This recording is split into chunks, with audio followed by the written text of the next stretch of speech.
Ay mga kamanok, so magandang hapon sa lahat. Sila o mga may kuraysa yan sila, mga pangalawang araw ko na yung ginagamot sila ngayon. Yan. Binili ko ng sa kaibigan ko kasi hindi na daw kayang gamutin nila. Yan. Nakaraan sobrang pikit ang mata nitong puti pero ngayon naididilat niya na. So yun yung pinanggamot ko sa kanila. Ito paminta timplado na. Tapos yung pagkain nila may hinaluan ko ng Primoxil, no? So ito po yung pinapakain ko sa kanila. Inirton to, tinanggalan ko ng mga grains kasi yung pinakain kasi sa kanila nung una nilang amo, inirton agad. Ibig sabihin hindi talaga tama yung pagpapakain sa kanila, kaya siguro hindi natunawan, nagkasakit. So ito, binabasa ko yung pellet para mabilis silang matunaw kasi para ma-digest nila kaagad. Hindi muna ako nagpalit ng Integra kasi pinapakain ko sa mga manok ko talaga, mga sisiw ko Integra talaga. Hindi muna ako nagpalit kasi pag magpalit ako, hindi naman sila kakain agad kasi hindi nila kilala yung pagkain na Integra. Ito yung nakasanayan nila. Lalo silang hindi makarecover. Matagal sila makarecover. So, tingnan mo naman, gutom na sila. Ayan o. Malakas na po yan. Ito lang po yung paggamot ko sa kuraysa po. Nilalagyan ko ng paminta po. Dinudurog ko po. Yan po, maitim po yung sabaw kasi may paminta po yan. Tapos hinalo ko yung Primoxil powder po. Tapos pinupunasan ko naman yung mata nila ng tubig na may kunting asin, tapos may kunting suka o kaya kalamansi. Antibacterial po yun. So effective naman po kasi nung paghatid dito sa amin, ito medyo maliksi pero ito talaga hindi to halos gumagalaw, tapos nanunuyo na yung paak niya nung time na yun. Yan po, meron pa rin silang konting sipon. Nagkakuraysa kasi ito sila, yun, pikit pa po. So update ko po kayo. Pangalawang araw ko po ito ng gamutan sa kanila. Yun po, update ko po kayo. Pero malakas na po sila kumain po.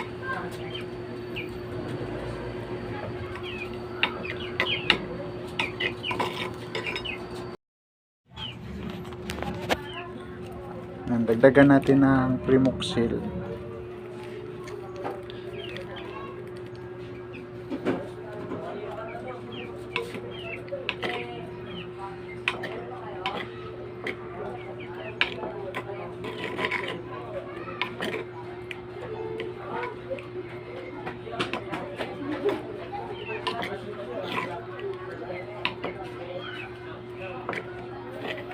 Nung una ayaw kumain itong puti yan o, nakapikit pa yan.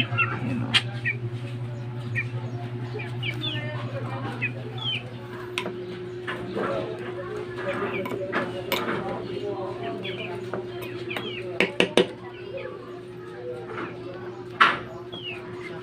Kainin natin.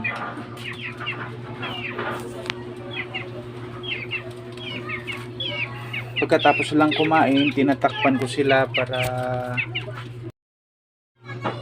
ganado na po silang kumain, no?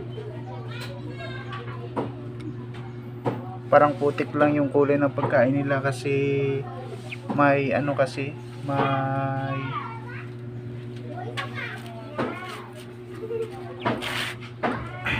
paminta.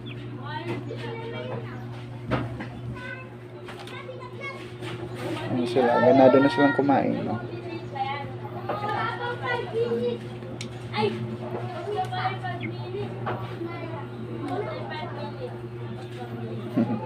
Nung hinatid yan dito silang dalawa, talagang itong puti, tuyo na yung balat. Nakadikit na yung balat niya sa buto niya, talagang dehydrated. parang wala ng tubig sa katawan. Tapos walang ganang kumain. Yan.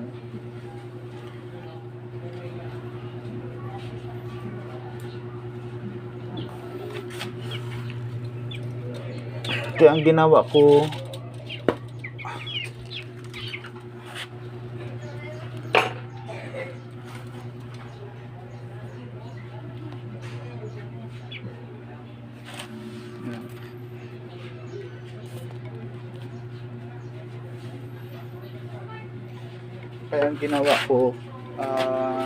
nilinisan ko kaagad yung mukha niya, tapos pinainom ko siya ng gamot, itong Primoxil. Tinapangan ko, tapos isinubo ko lang sa kanya, sinirinse ko lang, tapos sinubuan ko siya ng durog na paminta, 3 piraso. Kasi konti na lang kasi yung paminta namin nung nakaraan eh. Ngayon, kinabukasan, gumana siya sa sa kain, tapos na pagaspas na rin siya, inuunat-unat niya na yung katawan niya, hindi na siya laging natutulog. Tapos ngayon, yan po, may nakapikit pa rin po yung sa niyang mata, nagluluha pa rin po, namumula, pero ganado na siya kumain. Malakas na rin uminom ng tubig. Tapos hindi natuyo yung niya. Yan po. Yan.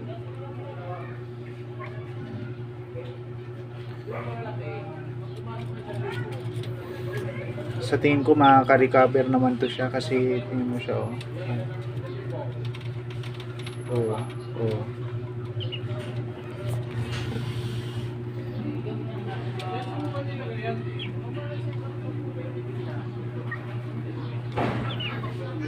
Yan po yung pamamaraan ko sa paggamot ng coryza. Ilang beses na rin ako naggamot ng mga manok na may coryza. Ganito lang, simple lang, yung Primoxil, hinahaluan ko ng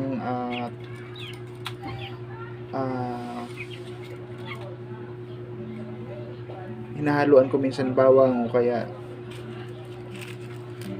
ito, paminta. Yan. Effective naman sa akin. Ganito po yung pamamaraan ko sa paggamot. Yan po, ganado na po kumain. Yan po. Pagkatapos nilang kumain mamaya, takpan ko na agad sila.